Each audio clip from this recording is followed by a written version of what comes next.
Deontay Wilder, fellas, had said to us, you know, I say I'm the baddest man on the planet, but I know I'm still proving myself. And I think that's a healthy attitude for him to have, Lennox. And I think he proved something here again tonight. Against a dangerous man, you can say, oh, he was going to knock him out the whole time. I know Joe threw that in my face. But still, he had to go out and do it, and that was not easy. It wasn't easy. I mean, Luis Ortiz, he's the boogeyman, and he came out. This is why a lot of people stayed away from him. Imagine if this fight was 6 years ago, you know, when Luis Ortiz is a little younger.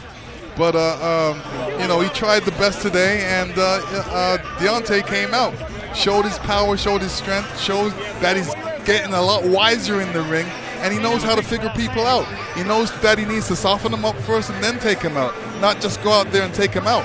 I wanted to say that too, like when Joe, we looked at each other when he said, I know my ring IQ, nobody gives us credit.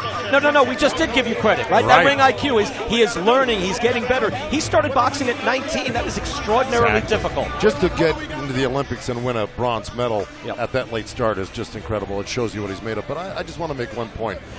Deontay Wilder is a good man. He's got a good heart. He's got a lot of love for Ortiz. Yeah, you could say he just knocked him out cold. That is one thing, but that's business. But in reality, he's a very good man. I think he's going to be a great ambassador for boxing, for the heavyweight division. And he showed his heart tonight, just the love he has for that man and his family. And that means something to me. I agree with you, Joe. You know, he's compassionate, great person, and, you know, he's always confident. And he's always learning, and he knows he still needs to learn more and go back to the gym and learn. Has a lot more to learn. You never stop learning being a boxer, so you can't say you know everything.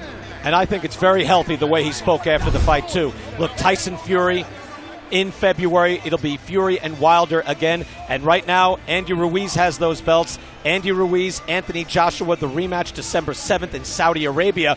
And we have to see who wins that fight. But I like that they're all talking about each other, right? They're all saying, hey, look, we're the champs, and all three can make some sort of case. But now Deontay's like, there needs, and he's been saying this for years, Lennox, there needs to be one face of boxing, one heavyweight champ. And if that happens, then it transcends mere boxing and gets all over sports worldwide. It only gets bigger. I agree with you. You know, this is what I wanted to do when I was boxing. You know, get rid of all the misfits, and there can only be one champion, and that's what happened. So now he's doing the same thing, and that's what needs to be done. Oh, I think we're whittling separating the wheat from the chaff, and we're going to get to the number one guy eventually here. I think that's coming, and I'll tell you what a rejuvenation of the heavyweight division between the Ortiz, the Ruiz win over Joshua, and just the devastating performances by Deontay Wilder. It's really rejuvenated the heavyweight division, which hasn't been, you know, front and center in a long time. I'm loving it now. Got dull for a while. I tell you what, Fury Wilder is going to be fascinating. Just the build-up for that fight. Let me throw this your way. Did you know 2 judges had it 5 rounds to 1 Ortiz? What do you think of that? Well, no, but that's look. It's first half, second half. You know, Wilder made his move in the second half of the fight, and that's not unusual. I know, but he's way down. Take a look at this. Here are the scores here, Lennox, just so people can see him.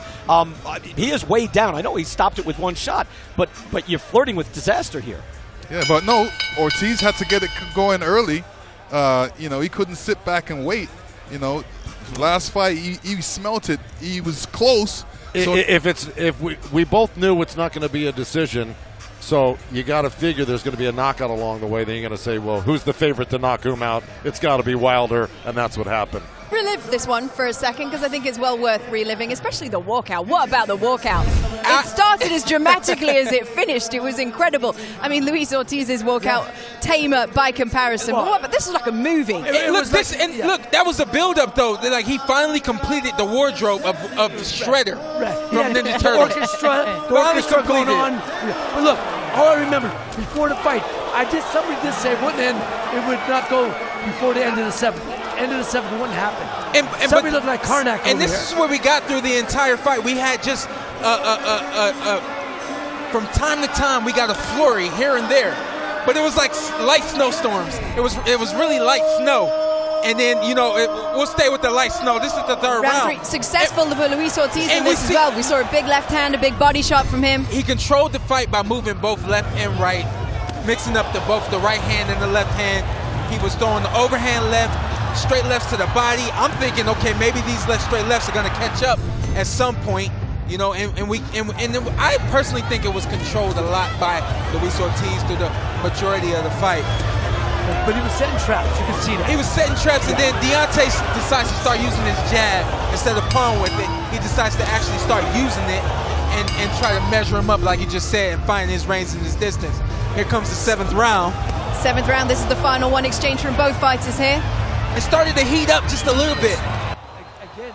For all the best boxing content, follow PBC on Fox on Twitter, Facebook, Instagram, and YouTube.